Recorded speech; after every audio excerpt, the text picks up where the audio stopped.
Welcome to Manager Tools. Soft One-on-Ones, Part 2. Here we go. This cast answers these questions. What if I can't do one-on-ones? What if my boss tells me to stop doing one-on-ones?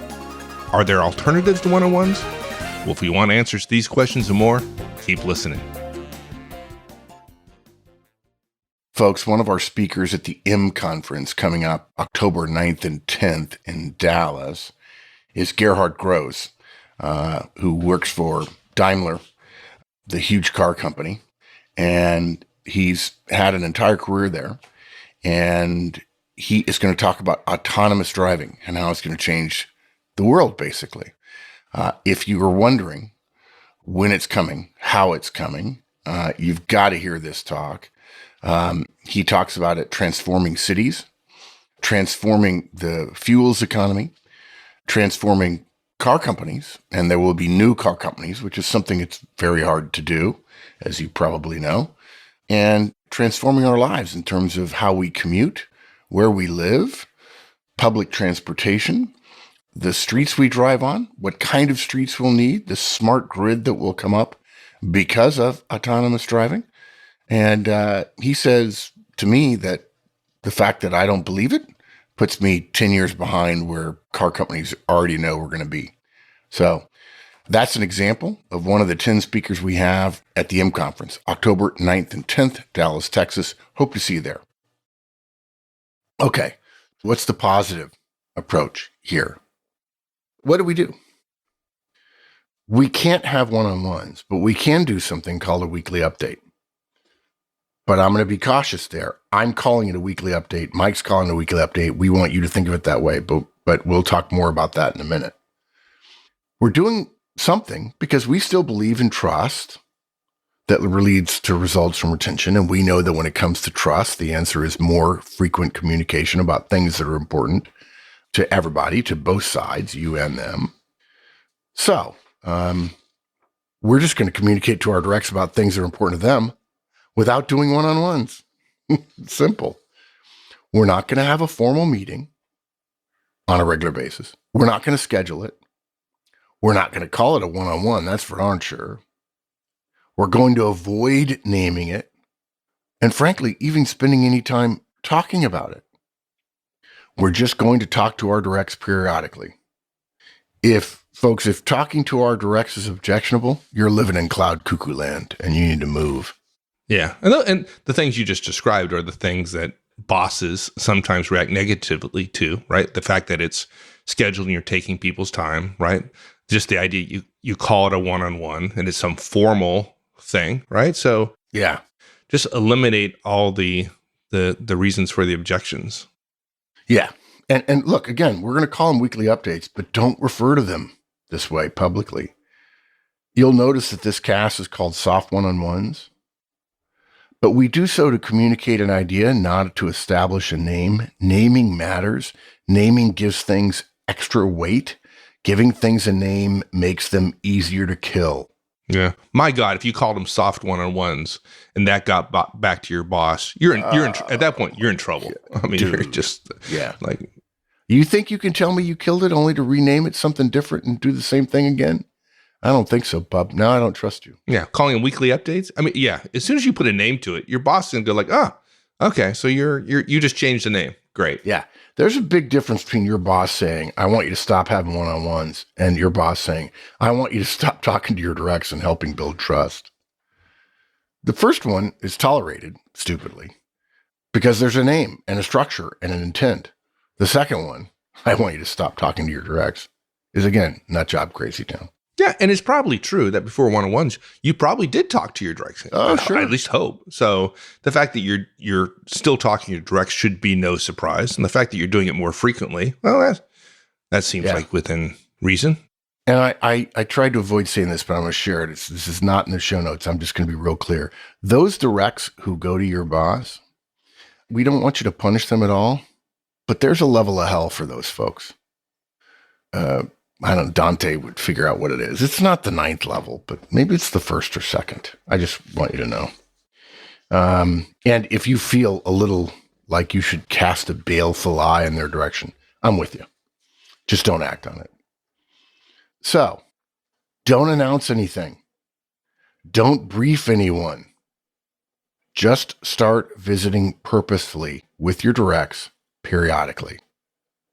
Think of them privately if you want as weekly updates. Even if you slip and say it out loud, it's frankly pretty anodyne. That means doesn't cause offense. Imagine your boss saying, I don't want you getting weekly updates from your team. That would be funny. But you don't want to say that just to put those words in your boss's Yeah. mouth. And then again, you'd be in Crazy Town. And I don't know that we have a cast for Crazy Town, but we probably should do one. It'd be short. It'd be go find another job. But okay. Yeah. Oh, suddenly we come back to Career Tools and yeah, it's about your network. There you go. Which reminds me, by the way, that one of the ways everybody can improve their network is to come to our M conference, October 9th and 10th in Dallas. Same thing, continuing along the vein of the weekly update and what to do. Keep track of them. Prepare the same way you normally do for a one-on-one or any other meeting. What am I going to talk about? What issues do I have? What questions do I want answered? What are their issues? What problems do they have? What guidance would it be good to share? Can I make any suggestions or recommendations? Now, we'll talk about this more when we get to our guidance about soft feedback, but in the beginning, you'll probably need to avoid giving feedback. Bosses who don't like one-on-ones are far more likely than most people to not like the Manager Tools feedback model, but it would depend to some degree on how you behave, how your directs behave, where you are, and so on. So you're just going to start doing weekly updates with your directs, but we're going to change the form so much, nobody's going to notice. One of the biggest form changes is keeping them unscheduled. And I mentioned this one first because it's really, I see some funny looks on people's faces when I tell them the most important thing about one-on-ones is that they're scheduled. That's what the data show us. It's not what I originally taught years ago. I taught weekly was what was important, when in fact the data shows that scheduling is more important. Directs really like the fact that the one-on-ones are scheduled. It elevates them to your calendar. But for those directs who are not team players and think that a half an hour a week, and if they work 50 hours a week, I remind everybody for the 1,000th time, that's 1% of their time, that they simply can't stand the idea of having scheduled time with you.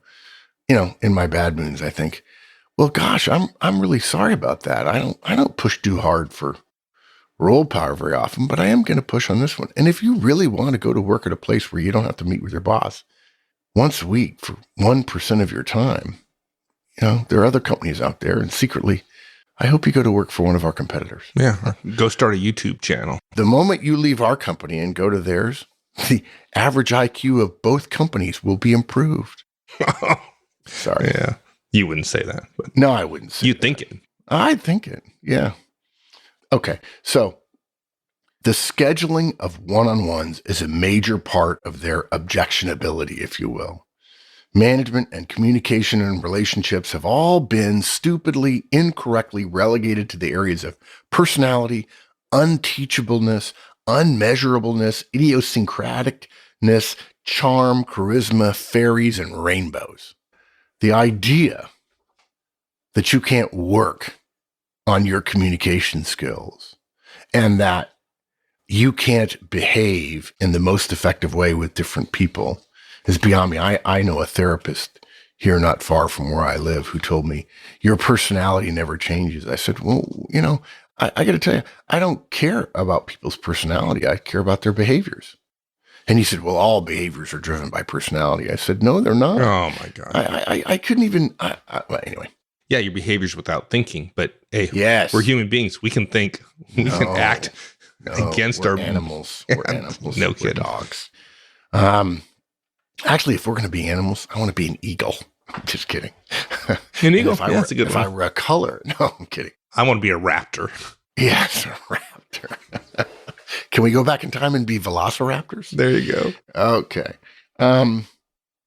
The idea, because of that, because this relationship building thing, and some people have it and some people don't, which, by the way, is the cry of the high D, high C, the software developers, the engineers of the world. Oh, no, that can't be taught, because they don't have it and they don't think it can be taught, because if it could be taught, they would have learned it, and they haven't learned it. So therefore they have an intellectual dodge on it. But the idea of scheduling time for relationship building, which scheduling time is a logical, rational, priority-minded approach, violates folks' belief that trust is ephemeral, not achievable with rationality and structure.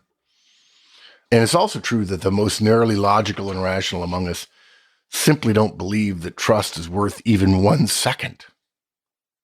I mean, if you're really on the logic side of things, you'll love this quote from, I want to say it's John Ford, but I could be wrong, famous American movie director. He said, "I'm always amazed when actors tell me what they think. I don't need them to think. I just need them to say the words I tell them to say." That's a pretty logical, rational. That's not a relationship guy. So you want your efforts to not only be unscheduled, but unstructured as well. Meaning we don't want any vestiges of how you scheduled or structured or prioritized your one-on-ones in your soft one-on-ones, okay? Don't try to recreate days and times of previous one-on-ones. Do everyone's one-on-ones on different days and at different times week to week. So to be clear, guys, you're not going to ask for a time every Tuesday at 2:00. You're just going to show up, okay? If all you do is have regular meetings like a metronome, the mask is going to be off and you're going to get nicked again. So you're going to have to keep track of whom you've seen and when. So therefore, the note-taking. Folks, we don't recommend that once you've had the meeting that you then put it on your calendar as a way to remind yourself, right? That's not going to work. Yeah, not going to work. Yeah.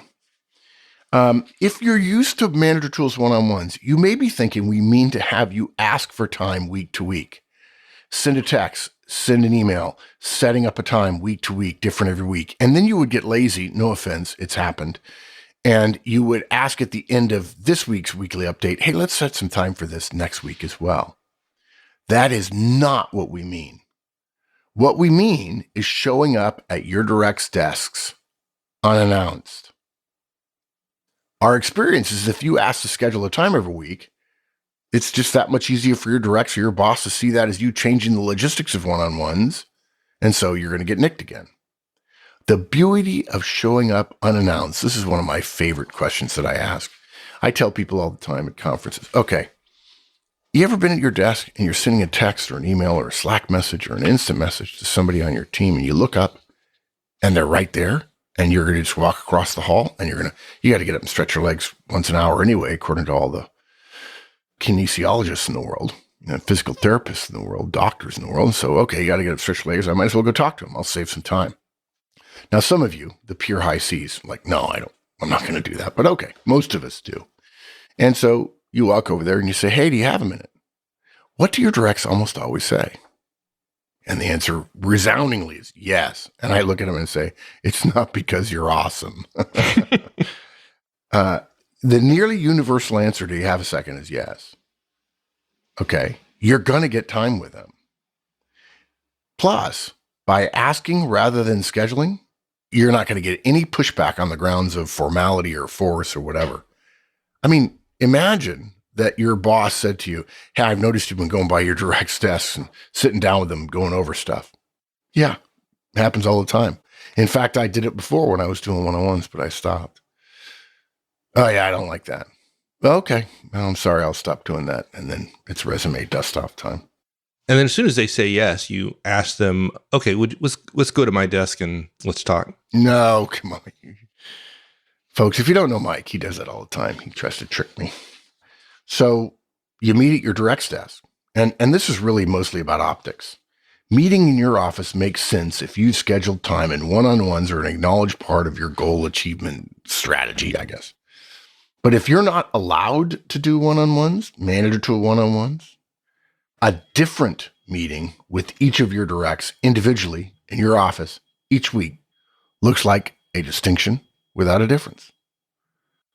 And to get them to your office will require scheduling, unless you're going to ask if they have time and then tell them to come into your office, which is weird. You didn't like my idea. Okay. No, yeah. I'm just sorry. To be clear. All right. Sorry, folks, if I confused you, but just don't pay any attention to me. Manager Tools will be in San Diego, California, August 27th and 28th with our Effective Manager and Effective Communicator conferences. This will be our final visit for 2019, so if you've got training budget that needs to be used this year, this is your opportunity. Visit manager-tools.com/training to sign you and your entire team up today. Our next point we're going to talk about is the manager going first with updates and questions, as opposed to during one-on-ones, we suggest that the direct goes first. So why would you go first? Yeah, so this is an easy one because we've tried it both ways. Imagine showing up at your direct's desk and asking if they have a few minutes. And so they're likely to say yes. Then your next question is, what's going on? That's just they'd be like, what? Or any other question for that matter, which immediately turns the floor over to them, other than, how's it going? It leads to these incredibly short one-on-ones. Directs just seem to assume that you were there to see if they had anything. And then they realize that they can say something, some version of no, or no, everything's fine. Fine is, how's the project going? Fine. Okay, dude, you asked the wrong question. So if you turn it over to them immediately, they're just going to learn that they can have a 5-minute meeting with you and they're going to start raising their eyebrows. But yeah, no, it's not going to work. And that's one of the things that directs complain about sometimes is the vast majority of the times they learn to love the fact that they get to go first in one-on-ones. But for some, initially, it's off-putting, right? And I can see a direct complaint to a boss saying, like, yeah, he calls me in his office, he's wasting my time. We spend half the time, supposedly, me telling him what I want. I don't want anything. I don't need anything. It's a waste of time, right? So right, this is a way to avoid all that. Yeah, because the old one was a waste of time, too. Okay. If it's unlikely to build trust, it's not going to work. So if you're going to show up unannounced, the reasonable assumption is that us, the boss, have something to discuss. If you have that assumption, any small talk, questions, or hints that we want to hear from them first, create this sense of, why is my boss here and what does he want? And that's just not good for trust and relationship building. And look, optics matter. You going first is exactly the opposite of the Manager Tools one-on-one approach. This helps further for those of us who had taken the time to brief our directs. Our briefing for the original one-on-ones stressed that they went first because we wanted to create a platform for them. There are very few directors, our boss, right? If you don't know, a director is a manager of managers. Who could safely tell the direct, I don't want you talking to directs. I don't want you giving them updates. I don't want you asking questions about status and then giving them a chance to bring up stuff they need to talk to you about. Again, well, we would love to have that on videotape. That'd be really good. Look, the moment you start meeting with your folks and you go away from one-on-ones, these pieces of guidance inevitably follow. If you wanted to start and say, I disagree with Mark and Mike, we're going to do it my own way. I'm not going to schedule them, but I'm still going to do it in my office and I'm going to let them go first and so on. You'll quickly realize it won't work because we tried it. Yeah. And after your boss told you no, your career's at risk. So don't blame us. Yeah. Okay. And then after that, after you go first and cover your list, to use one-on-one lingo, you ask for them to give you updates and questions. You went first, they go second. You're less likely to get as much as you would with standard one-on-ones based on our experience, but you're still going to get stuff. And at some point in 4, 6, 8, 10, 20 weeks, they're going to figure out that you stop by once a week to chat and bring them up to date on stuff. It'll take longer than standard one-on-ones, but they're going to start saying, well, I've got a couple things for you. And they're going to suddenly realize that they've been keeping a list. And so it's as simple at the end of your portion of saying, hey, before I go, do you have anything for me? Well, and frankly, if they don't have anything, don't make too much about it. I mean, part of asking them, do you have anything for me? It's polite. If I had a conversation with somebody and I asked them a bunch of questions and they gave me a bunch of answers, at some point, the polite thing would be to say, hey, you got anything for me? You just gave me all the stuff I asked for. Do you have anything for me? It's polite. Yeah.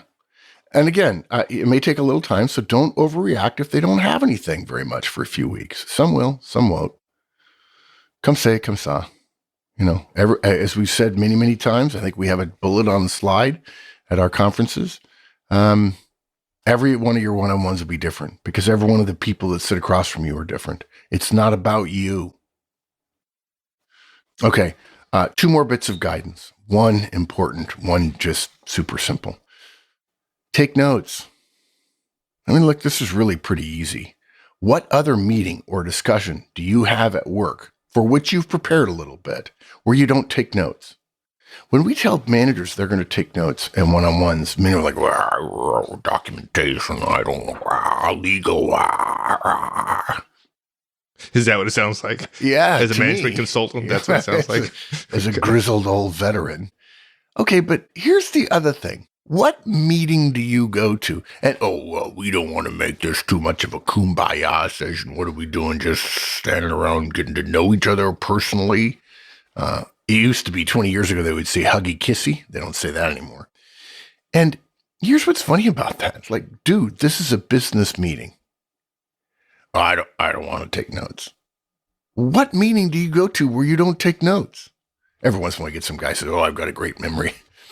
And it's always some guy my age, I'm 60, and there's people sitting behind him rolling their eyes like, this is the guy whose brain is like Swiss cheese. He remembers nothing. And then his defense is, I'm sorry, I didn't write it down. So not taking notes actually makes the meeting worse. It sends the wrong message, okay? Not taking notes diminishes the meeting. It diminishes the time of your directs. It suggests that you're just chatting rather than conducting work of value. Not taking notes in a soft one-on-one would be a sign that this is just another version of a one-on-one. Weirdly, but it's true. Yeah, folks, if you're a manager and you find yourself walking around between meetings, etc., and you don't have a notebook with you, I'd suggest you look at that. It should not be odd that you would be happy to walk down the hall, walk into your direct's office, and happen to have a notebook with you. That would be unusual and not good if that were the case most of the time. Yeah, we actually have a podcast. I know we've said this 100 times, guys. I'm sorry, but one of our podcasts in our First Job Fundamentals series is called A Notebook and a Pen. And you may be fairly far removed in your job from running into people who are young people, 18, 19, 20, 21, 22, just starting their professional lives. If you know someone who runs into those people, ask them and say, how often do the new kids come to work here? Sorry, I'm not supposed to say new kids. Wait, I just said it again.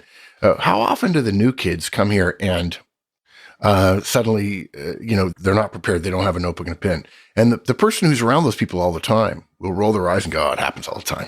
I've got extras in my desk. That's one of those examples of once we learn something, we forget we didn't know it. And all of us made stupid choices, me included, about what professional life meant and what you do at work and so on. Maybe someday I'll tell you a story about that, Mike, when I went over to First 19th for my first meeting with my company commander. But I won't tell you the story on air. Okay. I've written it down because I have a notebook. Yes, exactly. Well done. The vast majority of discussions about during one-on-ones are about work, and work is worth taking notes about. And then our last point, what do you do if your boss quashes even these soft one-on-ones? No, you won't meet with your directs. So, as you might imagine, our first step is stop doing them, okay? Don't poke the bear. And the second one, get a new boss. Look, I know that may be scary, but if that's your boss and you're reasonably in alignment with our professional ethical behavior and so on, you need to get out of there because that person will probably make you miserable because bosses have the ability to have more impact on our lives than we care to admit. And they will be selfish, and you will be, your career will go sideways or down. And if that happens to you, you get us your resume and we'll do our best to help you. Now, what that means is you have to realize something, guys. If you go to work for that boss and you're not expecting to, but bosses switch around and suddenly you're working for that guy, remember the ant and the grasshopper story, okay? The grasshopper laid around in the summer and really enjoyed the heat and took his time and, it's like lazy, sunny summer days, while the ant busted his tail and prepared for winter. And then in winter, the grasshopper basically froze. I think that's the fable. Whereas the ant made it through the winter because he worked hard. The only solution to coming to work for a boss like this is 6 months before your resume was ready and your network was warm. Okay? If you don't tend to those things now, regular improvement of your network by adding people to it and staying in touch with them, no matter how unpleasant it would be, if you don't do that now, you'll regret it later. Is building your network, which, by the way, folks, is the podcast we're talking about, as you might suspect. We do have a podcast about it. Is that in the Hall of Fame cast? Oh, gosh, yeah. It is. All right. Wendy and I, when we record Career together, it's the single most important Career cast. Yeah, okay. Building your network. You don't have to you don't have to be a networker. You don't have to schmooze people, folks. You do have to stay in touch with people. You do have to have a good resume. And if you're not ready to do that, stop listening to Manager Tools. Go listen to the core Career Tools cast. Send Wendy a note, and she'll get you sorted. So summarizing real quick. Basically, guys, we want you to do one-on-ones. They're the best way we know how to get trusting relationships, which is the most important thing you can do to achieve results and retention. But if you can't, soft one-on-ones are a way to still prioritize relationships and trust while significantly reducing imperial entanglements, which is the real trick, isn't it? Indeed. All right, my friend. Thank you. Thank you, partner. A lot of fun. I love that. It's great. Talk to you later. Thanks, everyone. We'll see you all next week. In the meantime, have a great one. So long.